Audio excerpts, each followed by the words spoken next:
bizan da som na khat ve le hitan kaloi pa to husung lai ta over ahung bo do mul ne khat chunga waiting set tabang in ka sa u kumula kom thonin hi ava in meizur ekazin hele dap le in ahin na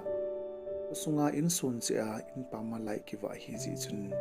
sung sui avet hoi le ne hi chin la chu adap dis in kahin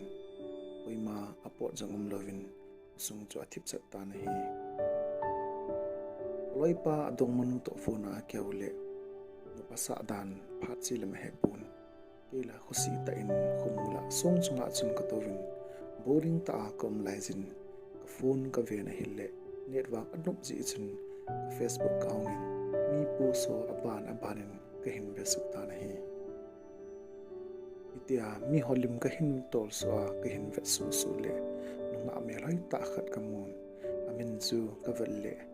chullow ZOUZAM akitin ke jong alim chu like ka bolin chol hanu na bangi noi dan chu katin comment ka bolin na hile aman jong akipa e heo nang ben hoi ni sa katin emoji tham khat to hin le don budi na hile ka boring na zo si aki chai se nahi ichun abanin lim zo si chu ka ven hoi ka sa ji chun alim zo si abonin like so kezin abang chu ka comment in amano hindon butlam nga lovin alim chu abanin ka vesu be ta nahi alim chu atam thimin hite abana ka laizin ka phone message to na hongingen ka bel messenger akon o angol ngam na hitam na notification na nangin kalim na like nangin ahungi tin smile emoji to ahin ta na hile ke jong apet ta in imacha gel man lovin hinge naw ke hin daily e alim jo se ka ven ka vechim thai poi tia ka don but chai challe usung lai ahung thi chu ki bang chaden ahung thim la je gen hi kaloi pan hungu chtai ti atin ke jong ZOUZAM ka text nom ji chen kaloi pa koma ki hona lai hlonin ka ti le kaloi pan ka ki hu chai hlon tai chitai ti la avalo to anom thai pui chitai ti atin hile ka in lamu ka hin jon su hlon ta na hi ka khosungu in som se gi vel ka hivin kholai ta owa khumula umin ichi khumul a chun network hai ji chun bu ka sawin ni la sile mi to ki ho num ho hilaya chu ka hum po ji hi chinil ha jang chu kloi pa adong manu to ki ho num ji a ka hum po do hlon hi ka khu chu veng li in ka ki ho ngwin ke ho veng chu veng noi lang ka hivin kloi pa chu bethal veng hin ho in to ke nai khu sa veng tin jong ka sei ji uven hi kloi pa to ki ho ina ka gel khom ji a hi ji chun ka in lamu ka hin jon su hlon tan hele network ahung mang pan tan upai lovin heti chun phone tham thai lovin ima cha jong sei man lovin hung su hlon le pui chati hi bang si asu in ai hab hlonin hung hlon le in hung hlon ta in kuti ani mo su tavin ke ni jong ka ki jam hon tan hele lai ahung wa in hele kaloi pan halam chol hatte ahin lan ke banglama ka mu hi ji chun banglam kangan ka phun ZOUZAM lim chu ka vet kulle net om lo ji chun ima cha ki mu thai pon chun ke jong kamit ka sin le mail ahung ke leng hele nui hiu chan kal sa to chun hele ka ki pa le azingin anjawa kalim vet jo se cho ki chen sen kalong minin kamu na hi iti chun ke jong jing khunga alin ka omen en da zan so ta ji chun ana im lata na hi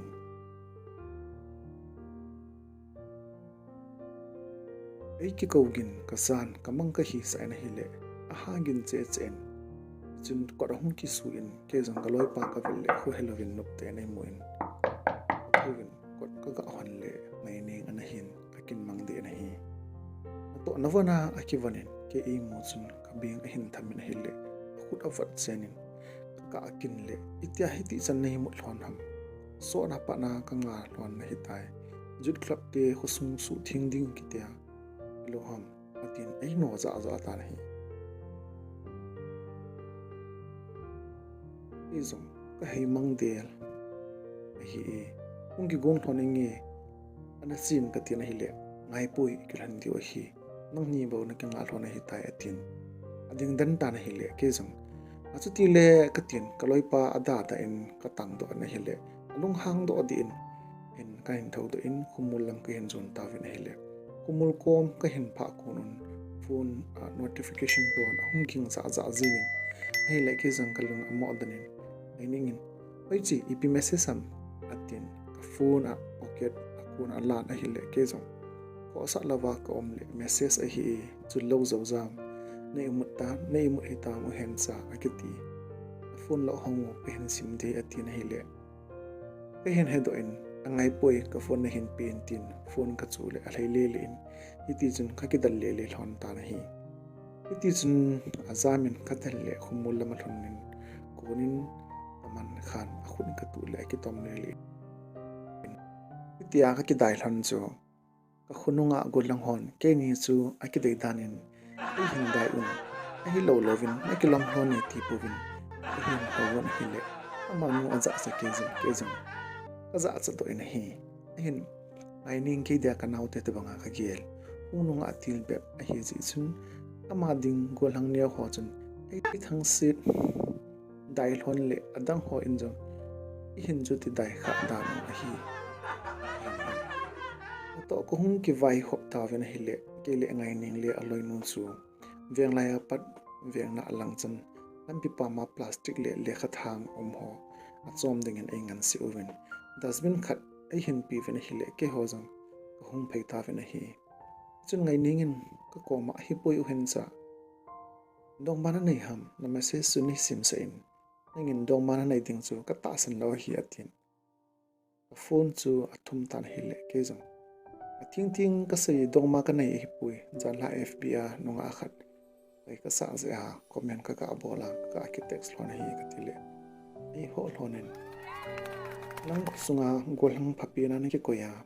facebook anunga ho nga ho pi ham ati lonen ai nui sel lonen hi i chun chu banga vet num lon in sim lo no ka tin ka phone chu ngai ning ka pi ta na hi le ka messenger a til hung ki sun chu sim lonen na emul hitam ya ki sun chu amani mama in to na in koi to ai imunding ham na ki tonga ati lonen achuti ni lon le ka lama zu lam kai pan no loi chu ki ngan se na over aten panguvu no nui gin ba u akizai atin hi le amanen zong athi hi lonen hi na ka in to chayun ka bon jutti ki su khom cha ka don hi le ngai ning le loi nun ka ko ma to lonen ko chan sim lonen hi chu ki ko ma han cha ta ta ina hoi ji han zong phat tui in hau pi ta ni ati lonen chuti ham in ki hello dong ma jong ke nei hello on facebook nga ta san ning ham ka tin hi le amanen zo inin jong ka nei khan hi sa ham ti lonen smi tan na hi ning le aloi nu ke sa nga kom sagi langa chapang hi lon wangin le melin anunga amel pu thau lon tan hi neu apat khosunga umman lo bolinga an aki zin nga ahel kiti ho kana bol po ne ka simbo na bol le dom ta abe zong karni achu ti ji chen khosunga nga chapang ho lai chan e ki vo pi no ki ne hi amani zong ka phone lan ZOUZAM-1 chu avel hon hi ti chen cha ka don na hi le jut club ang kai pon hauli manage Christmas anai ta zia a hi theile chingka si tabang le jutti tuna i bol banu i bol jumuwa usung hi isu thingo angai ji atin tawna amangin ka ki khan ta wen hi i jong khumu a chan cham khat ka taw tanin ZOUZAM message so chu ka simin reply ka bolin ZOUZAM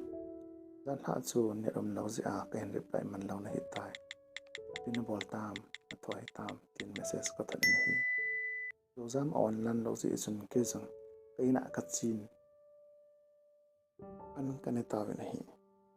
an kane azo cham khat zo lamin thing hlang lo langa ko ute to mai hol podin ka chi ta wen hi lo lampi a chun network a hoi be lo ji chun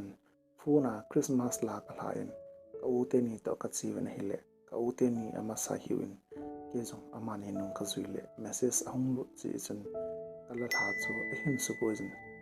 cái dòng message ka vel le zozam an hi na hi to ha kong ki thob bi pina bol tam hin din cái dòng thing hang mi cái ho dia gama si a na to phar hi tai ka ti le pina to ham an tin mai hol bol ka ti ke le na bol thai ham hin tin in dòng ka bol thai pui ka u dia ki tho pi hi bu vi ka tin hi ti chun pi ham ka sei lon le a hin reply chat ngalin pha cham khat pi kan ki chel hon na hi chun a number ka hin ki la in ka ko le o ngai dan chu ka long sunga ka dai na chung chun in ka dei che tan hi oi lai ho hi ka dong in hi le imfa new che kon ho ka hin ka pa government job a hin we le pai jong ka nei pui atin ne le ki dang ka sal in dana na chuti ham ka ti le ka pan ka po ding na phal ji pui atin hi tu hin GP Women College graduate ka sim hin Delhi langa master bolding ka ti hi atin hi le na sa e na melo hai ji na o angizin ka mun nom na lomi ka tin hi le aman jong e jong nang ka mun nomin na ho jong ka hong nomi tin hi ti chum cham khat pi ka ke hol hon ka ki ngal he lon tan ke jong kana to ding atam ji chun on ka koi tan o a ke ho din ka ki tim lon tai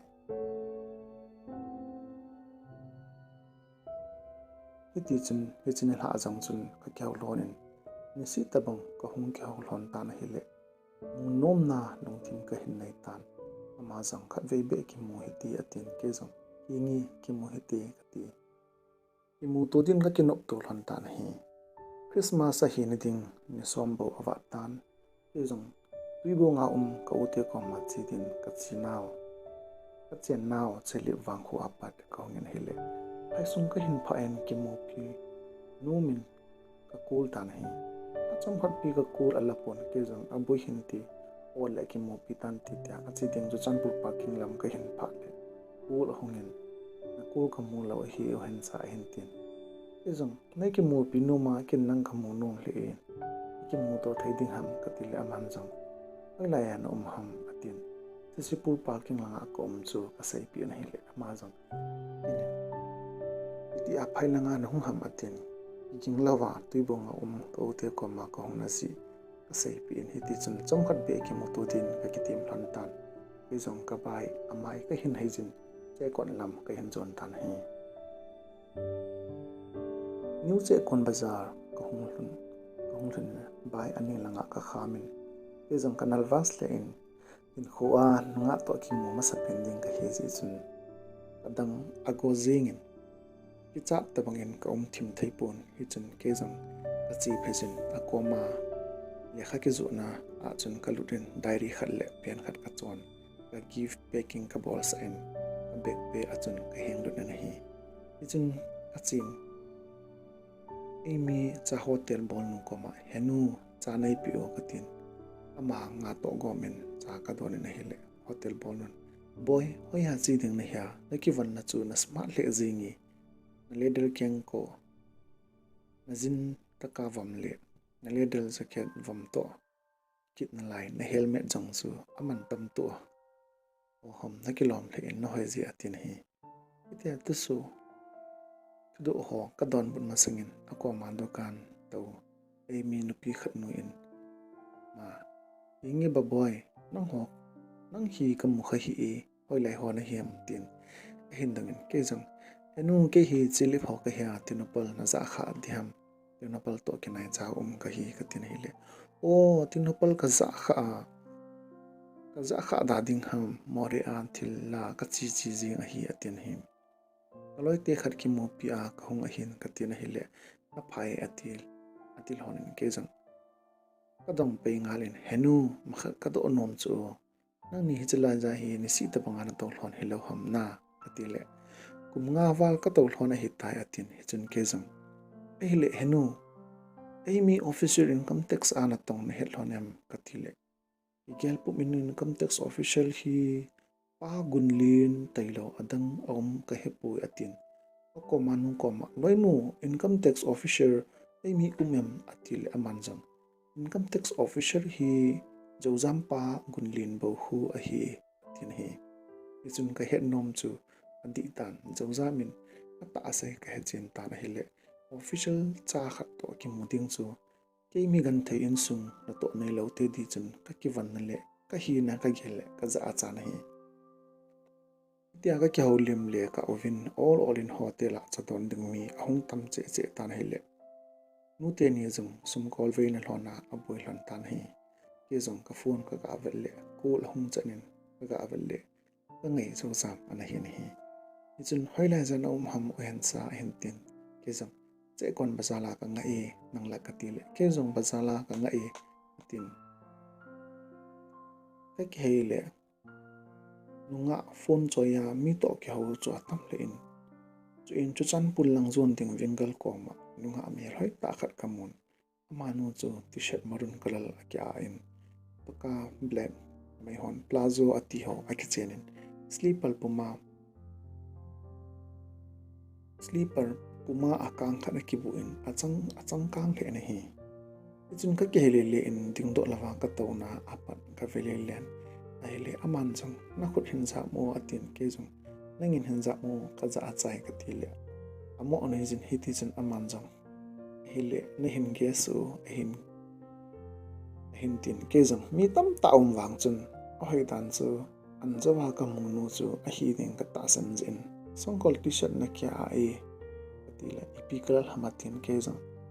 isai khille ka zum ding ji chun ka sei peipon ka phone muin ka koizin ka koma anjawa zozam pa in sei nu henu koma chun zozam lam ve lobe henu hilanga vingal parking koma ding khu zozam hiloham katile ingi a hi e atin ichun ke jong henu zozam khu khatve kovin katin hile aman jong na ke ro hamatin ke jong hingi kin ka he aman a hi poi katin hile a kawin hello zozam ahung phanen kin jong ima cha hin sei masangin ai zozam nadam hinam na Hencha ka hi katil ama jong za chat ne chin hile hoi dan chu ka ngol buli win hi ichun ka ki pa e enu ke zozam to langa khon ka chi hlon ta ding e katin sa don man kapin ka garin neo kom langa ka hung lon na hi le zo sa min henu ti ho to na khun na ki he ro ham atin kin jong nu hiu chan ka ki he uvi tu ne pat ka ti le man jong ka mo khu ka pa to phata a ki he o hi win zo khalle ka pa ko ma aina sei to khaun ti atin ki cha ke jin hi ichun ke jong ima ase I bol hon la hi pon ipi ase di ha ta katin kong phelon tan hi gari kom kong thon go thon in a hi poi so jam naw ibanga na mel hoi hi